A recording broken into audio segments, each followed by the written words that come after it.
मुख्यमंत्री फडणवीस साहब ने कहा कि करप्शन फ्री बीएमसी के लिए काम करे सभी नगर सेवक। पगड़ी का सबर्बन में देखेंगे, बांद्रा से लेके दहिसर तक एक अलग कानून है, लोग बेघर हो जाते हैं, लैंड ओनर अपनी मनमानी करता है। रोहिंग्या और बांग्लादेशी के नाम पर जो फेरी वाले, उनके नाम पर उत्तर भारतीय फेरी वालों को भी अन्याय हो रहा, उनको भी हटाया जा रहा। मैं जब एरिया में घूमती थी तो नारियल वाले खास करके, तुम्हारे अनानास वाले, वो लोग का अगर हम आधार कार्ड मांगते थे तो सिर्फ राजू, शेख, सलीम, सिर्फ ऐसा ही नाम लिखा है। एड्रेस में सिर्फ जौनपुर। तो कैसे पता चलेगा ये परफेक्ट है कि नहीं? तो मार्केट्स भी हमें बनाना है, लेकिन वो बनने तक तो कुछ चाहिए ना। तो इनको हमने बोला कि हम ऐसा करेंगे, ये तैयारी नहीं है, नहीं हमको बड़ा बड़ा टेम्पो लेके जाना है।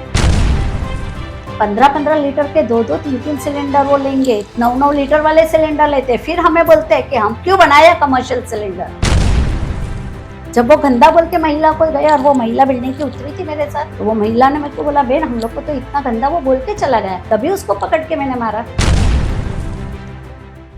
नमस्कार, मैं आपका होस्ट और दोस्त सुनील शर्मा स्वागत करता हूं खास कार्यक्रम महाचर्चा महासेवा के साथ में। आज हम मुंबई करों के लिए, मुंबई के लिए कुछ मुद्दे जो चुने हुए जो जनप्रतिनिधि हैं उनसे बात करेंगे। मुंबई के जो मुद्दे हैं, रीडेवलपमेंट के, पगड़ी से रिलेटेड, करप्शन से रिलेटेड तमाम फेरी और तमाम इश्यूज पर हम बात करेंगे। अलग अलग जनप्रतिनिधि से बात करेंगे। तो ये हमारा महाचर्चा मुंबई के लिए, मुंबई के जो सवाल होंगे उस पर हम बात करेंगे। तो हमारे साथ में मौजूद हैं 2 टर्म्स की नगर सेविका और हाल ही में चेयरमैन बनी आर साउथ प्रभाग की चेयरमैन लीना धेरेकर। नमस्कार, बहुत बहुत स्वागत है ताई आपका। और आपका जो बड़ा अनुभव है अध्ययन का, अभ्यास का, जो करती हैं और उस मुद्दे को उठाकर आगे लेके जाती है, वो पगड़ी का इश्यूज हो, रीडेवलपमेंट का, स्लम का। आपका जो प्रभाग है वो प्रभाग कांदीवली चारकोप से शुरू होता है, जो एक्सप्रेस वेस्टर्न एक्सप्रेस हाईवे है, ठाकुर कॉम्प्लेक्स और ठाकुर विलेज, वहां पे एंड होता है। तो 2 ईस्ट और वेस्ट को एक बड़ा क्षेत्रफल है। डेवलपमेंट तो हो रहा है लेकिन संभावना बहुत सारी है। स्लम में रीडेवलपमेंट होना बाकी है। पगड़ी वाली बिल्डिंग को न्याय मिलना जरूरी है, जहां पर कोऑपरेटिव हाउसिंग सोसाइटी, जब डेवलपर एंट्री करता है, टेनेंट के साथ में जो गठबंधन होता है, बहुत सारे इश्यूज होते हैं,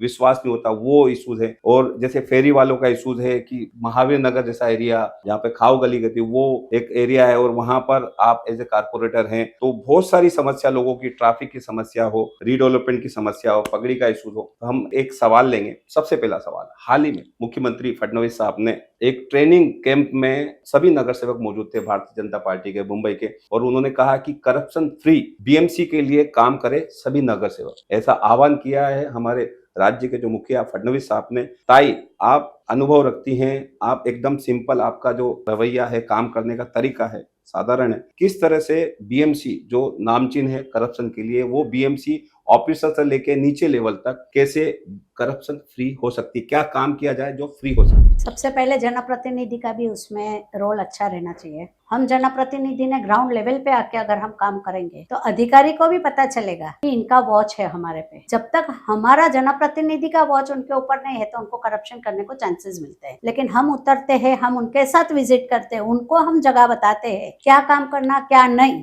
वो उनको बताएंगे तो करप्शन कम होगा। दूसरा, हम सेवा करने के लिए आए हैं, यहाँ कुछ सत्ता पाने के लिए नहीं आए। हम लोगों की, मुंबई की सेवा करने के लिए, और मुंबई को बदलना है। मुंबई का जो रेजिम था वो हमें बदलना है, इसलिए हम आए हैं। और भारतीय जनता पार्टी के हर एक नगर सेवक ये सेवा भावना से ही आए हैं, या वो यंगस्टर हो या हमारे जैसे थोड़े एक्सपीरियंस हो या मिडिल एज वाले हो। यानी हमारे वहाँ पार्टी ने 30-32 हमें यंगस्टर्स भी दिए जो 35 साल से कम है, जो 35 और 50 साल वाले हैं वैसे 20-25 दिए, और उसके ऊपर वाले सीनियर्स भी दिए हैं कि जिनको एक्सपीरियंस है काम का, वो काम बता सकते हैं यंगस्टर को। तो होएगा करप्शन फ्री, लेकिन धीरे धीरे उनको करना पड़ेगा। हर एक को कुछ एम लेके आते हैं, वो एम सबका अभी चलेगा नहीं। ये एम सबको, ऑफिसर को भी बाजू में रखना पड़ेगा, बड़े बड़े अधिकारियों को भी बाजू में रखना पड़ेगा, और काम अच्छी तरह होगा, इतना हमें गारंटी है। जैसे कि इंफ्रा में आप बात करेंगे तो इंफ्रास्ट्रक्चर हो, मेट्रो का डेवलपमेंट हो, मुंबई कोस्टल का डेवलपमेंट हो, फडणवीस साहब के 10 साल के कार्यकाल में जो अभी चल रहा है, दूसरा टर्म से उनका, तो ये काफी चल रहा है। इसमें जैसे प्रभाग की बात करें आप, आर साउथ की, तो उसमें स्लम का बहुत सारे इश्यूज हैं जो सालों से ठप पड़े हैं। मतलब वो बड़े बड़े पट्टे हैं स्लम के, वो उनको डेवलपमेंट होना चाहिए अभी भी। तो वो क्या, कैसे उनको इनपुट्स लेंगे आपकी, कैसे वहाँ के लोगों को बुला के, डेवलपर्स को, जो बड़े डेवलपर्स हैं जो अच्छा काम करते हैं, उनको लेके कैसे होगा?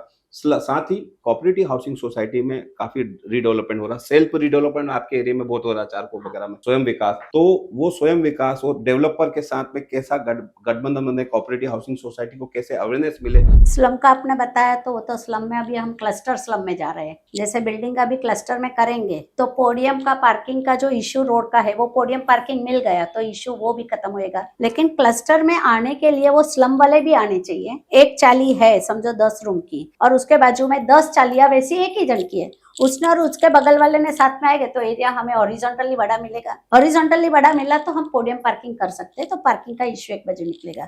सेम वे बिल्डिंग भी ईरानीवाड़ी, कांदीवली, आप कांदीवली एमजी रोड पे जाओ, आप चारकोप में जाओ, आप कांदीवली ईस्ट में जाओ, वहां पे इंडिविजुअल बिल्डिंग है, बड़े बड़े कॉम्प्लेक्सेस नहीं है, अभी आ रहे हैं। जैसे गोदरेज का आया है वैसा बड़े बड़े अभी आ रहे हैं। तो ये सब क्लस्टर में अगर बिल्डिंग भी आ जाए एक दूसरे के समन्वय से, एक दूसरे को समझदारी से, तो वहां पे पार्किंग का भी इश्यू निकल जाएगा, क्योंकि वो पोडियम पार्किंग आ जाएगी। सिंगल इसमें तुम्हारा पोडियम पार्किंग आएगा नहीं, स्टैक पार्किंग जो है वो काम नहीं करता है, क्योंकि वो मेंटेनेंस ज्यादा देते हैं। आखिर में वो लोखंड है, लोखंड रस्ट पकड़ता है, बारिश गिरता है, धूप गिरता है, तो वो इशू आ जाते हैं, फिर वो मेंटेन नहीं होता है, फिर वो गाड़ियां रास्ते पे आती है। तो क्लस्टर डेवलपमेंट में हम प्रयास करेंगे। आमदार है, खासदार है, हमारे गोपाल भाई तो बहुत एक्सपीरियंस है उसमें, उनका सबका साथ लेके हम प्रयास करेंगे कि लोगों की मीटिंगें लगाए। ऐसा बिल्कुल, आपका आमदार है, भारतीय जनता पार्टी का आमदार है, खासदार पीयूष गोयल साहब जैसे दिग्गज मिनिस्टर हैं जो मोदी गवर्नमेंट में पावरफुल अपना पद रखते हैं। जब भी क्या है कि मुंबई जैसे शहर में, शहर एक है, कानून दो है। पगड़ी, जहां पर पगड़ी का सबर्बन में देखेंगे, बांद्रा से लेके दहिसर तक एक अलग कानून है, लोग बेघर हो जाते हैं, लैंड ओनर अपनी मनमानी करता है, बिल्डिंगें टूट जाती है और वो बेघर हो जाते हैं। लेकिन उसके अगेंस्ट दूसरा मुंबई मेन सिटी में देखेंगे, बांद्रा माहिम से लेके कुलाबा तक, तो वहां पर अनलिमिटेड एफएसआई है, जिसको सेज रीडेवलपमेंट बोलते हैं 33/7 में। क्या उस पे एक कानून होगा, पगड़ी वाले को न्याय मिलेगा मुंबई उपनगर की? ये इशू के लिए हमारे आमदार आदरणीय योगेश भाई सागर जी ने मुद्दा उठाया था। उन्होंने बताया था कि ऐसी हजारों बिल्डिंग है जो गोरेगांव, पार्ला, सांता क्रूज से लेके बकायदा तो बोरीवली तक, तो उन्होंने बताया कि ये म्हाडा ने लेना चाहिए और म्हाडा के हैंड ओवर करना चाहिए 3 साल में। अगर लैंडलॉर्ड नहीं बनाता है पहले साल, कोई बिल्डर ने लिया है तो वो नहीं बनाता है तो लैंडलॉर्ड को चांस दो, लैंडलॉर्ड भी नहीं बनाता है तो टेनेंट को दो, अगर टेनेंट भी नहीं बना रहे हैं तो म्हाडा को लेने को उन्होंने बताया है। लेकिन अभी तक वो नियम आए नहीं है। वो नियम अगर हमारे पास आ जाएंगे तो ऐसी पगड़ी सिस्टम वाले के काम हो जाएगा। लेकिन उसमें जो लैंड ओनर है उसको भी फायदा होना चाहिए। थोड़ा ऐसा लग रहा है कि वो लैंड ओनर कितना कोऑपरेट करेंगे वो पता नहीं चलता, लेकिन अभी नगर सेवक बनी हूँ तो ऐसे जो प्रभाग क्रमांक हमारे 22 में और 30 में है उनको बुला के उनसे चर्चा करेंगे कि आपकी वार्ड कैसे रहेगी, क्या रहेगी, तो वो इशू हम फिर आमदार साहब को बताएंगे, मिल के सब कर लेंगे। एक और दूसरा मुद्दा है, बांद्रा से लेके दहिसर सबर्बन में, मुंबई में एक्सटेंशन बिल्डिंग जो होती है कि एक बिल्डिंग बन चुकी है एक फ्लोर की, उसके बाद दूसरी बनती है, उन बिल्डिंगों की भी हालत करीबन 1000 बिल्डिंग है इस तरह की। उन बिल्डिंगों पर आप क्या काम कर रही हैं और उन लोगों को कैसे रीडेवलपमेंट? महानगर पालिका तो कोई नियम बनाती नहीं है बिल्डिंग के लिए। जो कोई नियम बनते हैं वो राज्य सरकार में बनते हैं, हम महानगर पालिका इम्प्लीमेंट करते हैं। यही मैं जब प्रभाग में बैठने वाली थी उसके अगले दिन गोपाल भाई को मिली थी हमारे, क्योंकि उनके साथ मन की बात हर मैं शेयर कर सकती हूँ, तो उनको बताया कि साहब हम लोग को ये बिल्डिंगों का देखना पड़ेगा, क्योंकि एक्सटेंडेड बिल्डिंग जो है वो ओनरशिप की है, नीचे की जो है वो सब पगड़ी में है, उसका वो जमीन का पैसा वो लैंड ओनर ने ले लिया है। अभी ये लोग कहाँ जाएंगे, इनके डायप्लेटेड हो गए, 50-50 साल जूनी हो गए, अभी उनको नोटिस मिले, तो ये बहुत बड़ा इशू है। गोपाल जी ने बोला है मुझे कि हम सब मिलके काम करेंगे। लीना बेन आज का दिन जाने दो, मेरी 2 दिन तबीयत ठीक नहीं है, तो हम उनके साथ और योगेश जी से चर्चा करके हम ये बात का भी इशू सॉल्व करने का प्रयास पूरा करूँगी, क्योंकि मुझे ये बिल्डिंग का अनुभव 98-99 का था, तो इसीलिए मेरे दिमाग में ये चल रहा था मैं किससे बात करूं। तो जब अभी प्रभाग में आई हूँ तो कुछ ना कुछ हम उसका प्रयास करेंगे, उसकी मीटिंगें लगवाएंगे हम। बिल्कुल। एक आखिरी सवाल लीना ताई की, जैसे मुंबई में अभी पिछले संजय उपाध्याय जी एज ए आमदार बने, उसके बाद से बोरीवली पैटर्न चल रहा है, उसके साथ ही रोहिंग्या और बांग्लादेशी के नाम पर जो फेरी वाले, उनके नाम पर उत्तर भारतीय फेरी वालों को भी अन्याय हो रहा, उनको भी हटाया जा रहा। इस तरह की चीजें देखने में आ रही है। विपक्ष तो बोल ही रहा, लेकिन ऐसे देखने में आ रही है कि उत्तर भारतीय फेरी वालों के साथ में मुंबई उपनगर में अन्याय हो रहा है, क्या कहें? नहीं, अगर आप पूछोगे तो अन्याय हो नहीं रहा है। हम रोहिंग्या को निकालना प्रयत्न करते, हम जो बांग्लादेशी है उनको निकालना, क्योंकि मैं जब वॉर्ड 30 में थी, जब भी हम नगर सेवक नहीं थे, अभी 4 साल तो एडमिनिस्ट्रेटर थे, तभी भी मैं जब एरिया में घूमती थी तो नारियल वाले, खास करके तुम्हारे अनानास वाले, वो लोग का अगर हम आधार कार्ड मांगते थे तो सिर्फ राजू, शेख, सलीम, सिर्फ ऐसा ही नाम लिखा है, एड्रेस में सिर्फ जौनपुर। तो कैसे पता चलेगा ये परफेक्ट है कि नहीं? ये तुम्हारा आधार कार्ड ही पहले फ्रॉड है, अच्छा, ऐसा मुझे लगने लगा।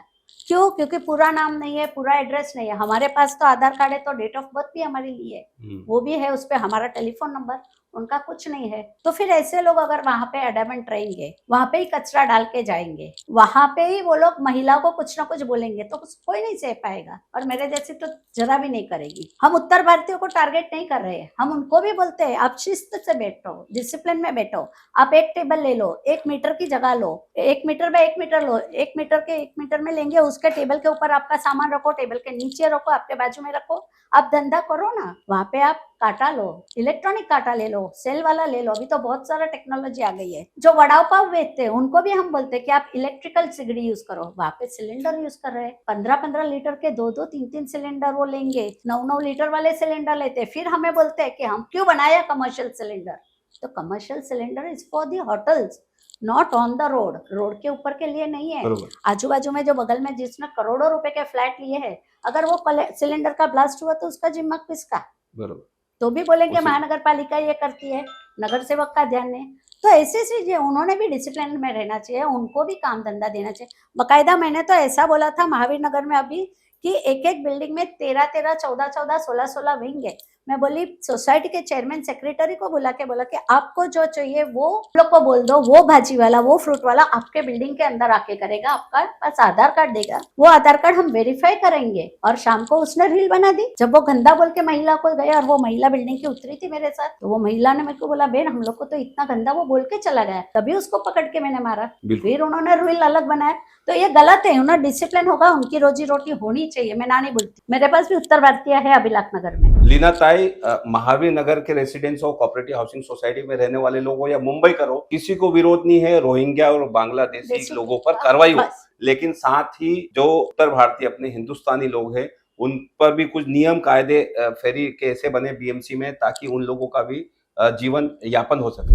अभी एक तो हम लोग ये लाने वाले कि क्यूआर कोड बोला है, जो 2014 तक के थे हमारे हॉकर्स पहले के जो रजिस्टर्ड है, उनको क्यूआर कोड देंगे। बाकी के जो है, जो नए यंगस्टर आ गए हैं, कुछ नौकरी नहीं मिलती है तो करना पड़ता है, रोजी रोटी करेंगे, वो चोरी छुपार तो करेंगे नहीं कुछ, तो वो बच्चे को हम लोग उनके आधार कार्ड, उनका वेरिफिकेशन करके, हम बोलते हैं ना हम बिल्डिंग वाइज करने को तैयार है, लेकिन उन्होंने भी कॉपरेशन देना चाहिए। वो नहीं आते हैं, वो ना बोलते हम ऐसा नहीं करेंगे। बोले 4 घंटा सुबह में मैं 4 बिल्डिंग देती हूँ, 1-1 घंटे 1-1 बिल्डिंग में जाओ, बिल्डिंग वाले भाभीियों को भी मिलेगा, उनको मार्केट तक जाना नहीं चाहिए। हमें मार्केट बनाना एक तो बहुत बड़ा इशू है कि मुंबई में मार्केट्स कम है, तो मार्केट्स भी हमें बनाना है, लेकिन वो बनने तक तो कुछ चाहिए ना। तो इनको हमने बोला कि हम ऐसा करेंगे, ये तैयारी नहीं है, नहीं हमको बड़ा बड़ा टेम्पो लेके जाना है, तो वो तो नहीं होगा, पॉसिबल नहीं है, क्योंकि पार्किंग एरिया सबके पास कम है। अगर गाड़ी निकल के आपके टेम्पो 4 घंटा 1 घंटा खड़ा नहीं कर सकते वो। उनको बोला जैसे पहले के जमाना था, टोपले में लेके जाते, उसको ही हॉकर बोलते ना। फेरी वाला किसको बोलते, जो सर के ऊपर टोपला लेके जाते थे वो। अभी तो ये घर हो गया उनका, वहाँ पे परमानेंट जगह हो गया, और फिर वो भाड़े से देते, एक को देते, दूसरे को देते, आगे ऐसा 3-3 लाइन करते। बिल्कुल कैसे जाएगी? बिल्कुल, देश के नागरिक यदि व्यवसाय करे अपने देश में तो कोई आपत्ति नहीं, लेकिन जो बाहरी देश है, बांग्लादेश, दूसरे देश के लोग अवैध तरीके से रहेंगे, उनके खिलाफ आगे भी आंदोलन जारी रहेगा। उन लोगों को भी बाहर निकालने का जो प्रयास होगा, भारतीय जनता पार्टी के तमाम जो नगर सेवक हैं सत्ता पक्ष में, वो बाहर लेके जाएंगे और लोगों को उनको सुरक्षित जीवन देने की कोशिश करेंगे। लीना ताई, आप हमारे स्टूडियो में आए और बात किया, उसके लिए बहुत बहुत धन्यवाद। Thank you very much. धन्यवाद आपको। ऐसे ही आवाज आप बीएमसी मनपा हेड ऑफिस में बुलंद करते रहिए, ताकि आर साउथ के तमाम लोगों को, नॉर्थ मुंबई को न्याय मिलता रहे। पूरा प्रयास होगा हमारा। Thank you.